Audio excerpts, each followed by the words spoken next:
नमस्कार साक्षी news network और आप सभी का स्वागत है। हिंद प्रशांत क्षेत्र में चीन की बढ़ती आक्रामकता के बीच ड्रैगन को घेरने के लिए भारत लगातार सक्रिय है। इस क्रम में हाल ही में अमेरिका और जर्मनी के रक्षा मंत्री भारत आए थे और अब वियतनाम के केंद्रीय रक्षा मंत्री भारत आए।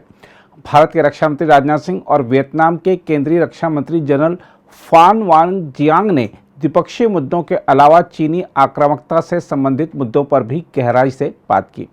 इस दौरान रक्षा मंत्री राजनाथ सिंह ने यह घोषणा भी की कि भारत वियतनाम की नौसेना को स्वदेश निर्मित मिसाइल युद्धपोत INS कृपाण उपहार स्वरूप देगा। रक्षा मंत्री राजनाथ सिंह ने कहा कि स्वदेश निर्मित मिसाइल युद्धपोत INS कृपाण को उपहार में देना वियतनाम की नौसेना की क्षमताओं के बढ़ाने की दिशा में मील का पत्थर साबित होगा। देखा जाए तो हिंद प्रशांत क्षेत्र में चीन के मजबूत स्थिति में होने के चलते भारत ने वियतनाम की नौसेना की ताकत बढ़ाने का जो फैसला किया है वह रणनीतिक रूप से काफी महत्व रखता है।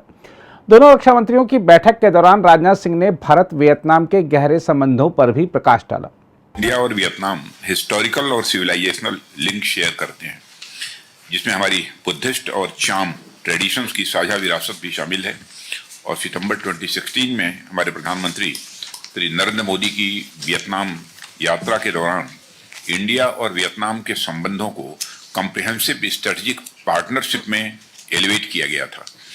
और आज हमारे बाइलेटरल इंगेजमेंट्स कोऑपरेशन के कई क्षेत्रों में फैल चुके हैं, जिसमें पॉलिटिकल एक्सचेंजेस से लेकर defence partnership, trade, commerce, development cooperation, cultural तथा पीपल टू पीपल रिलेशंस भी शामिल हैं। रक्षा मंत्री राजनाथ सिंह ने कहा, आज दोनों देशों के बीच द्विपक्षीय सहयोग, राजनीतिक आदान प्रदान, डिफेंस, ट्रेड, व्यापार, वाणिज्य, सांस्कृतिक आदि क्षेत्रों तक बढ़ चुका है। जून 2022 में वियतनाम की मेरी पिछली यात्रा के दौरान हमने म्यूचुअल लॉजिस्टिक सपोर्ट एग्रीमेंट तथा joint vision statement on India Vietnam defence partnership towards 2030 पर हस्ताक्षर किए थे। और यह ज्वाइंट विजन स्टेटमेंट अब दोनों देशों के बीच बाइलेटरल डिफेंस कोऑपरेशन का एक ओवर आर्किंग गाइडिंग डॉक्यूमेंट है।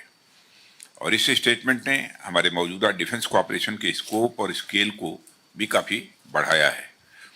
और मेरा मानना है कि यह भविष्य के लिए भी यह मार्ग प्रशस्त करेगा और हमें वियतनामी आर्म्ड फोर्सेस की डिफेंस कैपेबिलिटीज़ को और बढ़ाने के लिए आपके साथ काम करने में बेहद खुशी होगी। रक्षा मंत्री स्तर की वार्ता के बाद रक्षा मंत्रालय ने एक बयान में कहा कि दोनों पक्षों ने अनेक द्विपक्षीय रक्षा सहयोग पहलों की प्रगति का जायजा लिया और साझेदारी पर संतोष जताया। बयान में बताया गया है कि दोनों मंत्रियों ने विशेष रूप से रक्षा उद्योग, समुद्री सुरक्षा और बहुराष्ट्रीय सहयोग के मौजूदा क्षेत्रों को बढ़ाने के साधनों की पहचान की।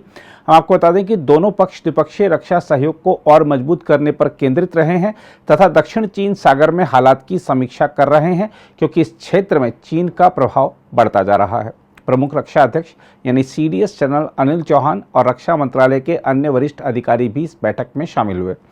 रक्षा मंत्रालय ने कहा है कि भारत की एक्ट ईस्ट नीति और हिंद प्रशांत क्षेत्र में वियतनाम एक महत्वपूर्ण साझेदार है।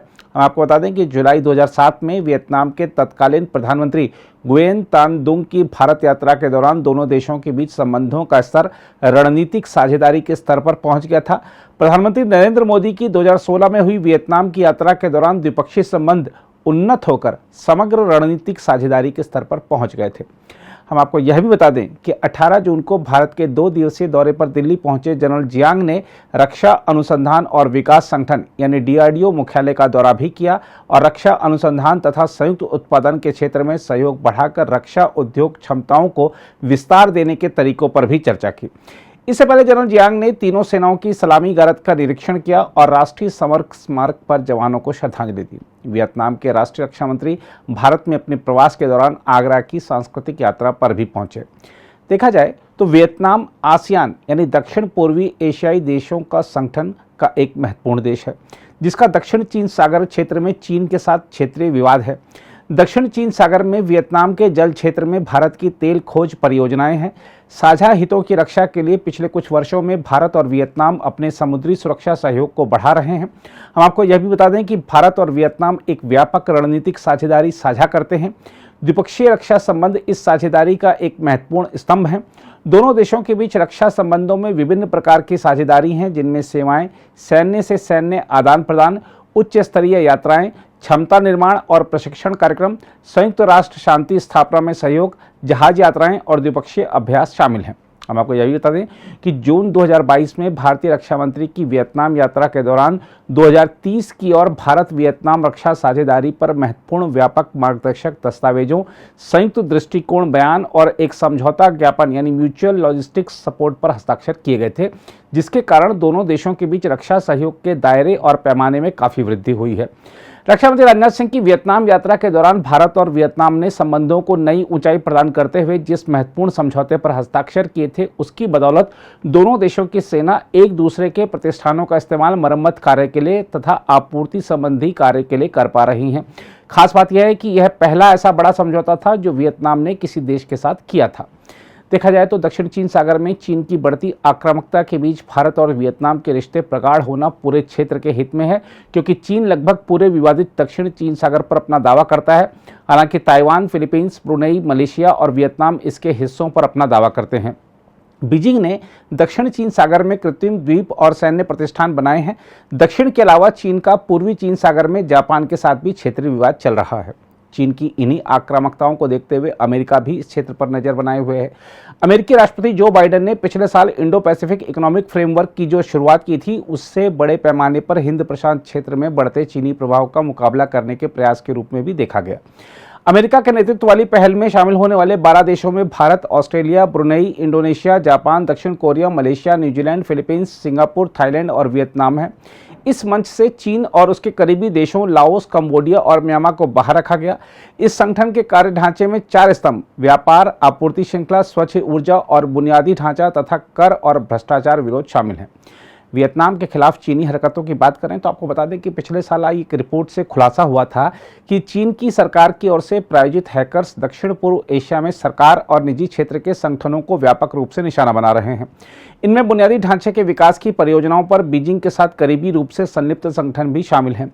रिकॉर्डेड फ्यूचर के चेतावनी अनुसंधान मंडल इंसेक्ट ग्रुप के अनुसार हैकर्स के खास निशाने पर थाईलैंड का प्रधानमंत्री कार्यालय और सेना, इंडोनेशिया और फिलीपीन की नौसेनाएं, वियतनाम की नेशनल असेंबली और उसकी कम्युनिस्ट पार्टी का केंद्रीय कार्यालय तथा मलेशिया का रक्षा मंत्रालय रहते हैं।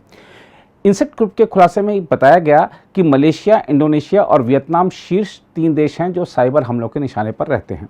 वियतनाम पर एक नज़र डालें तो लगभग 10.25 करोड़ की जनसंख्या वाला यह देश चीन का एकदम पड़ोसी है।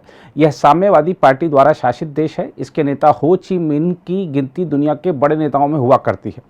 वियतनाम में एक पार्टी शासन होने के बावजूद चीन की तरह इंटरनेट और मीडिया पर सरकारी शिकंजा नहीं है। अगर आप भी लेना चाहते हैं देश दुनिया की तमाम जानकारी तो आज ही सब्सक्राइब करें हमारे चैनल को। साथ ही नीचे दिए बेल आइकन को जरूर दबाएं ताकि हर अपडेट आप तक पहुंच सके।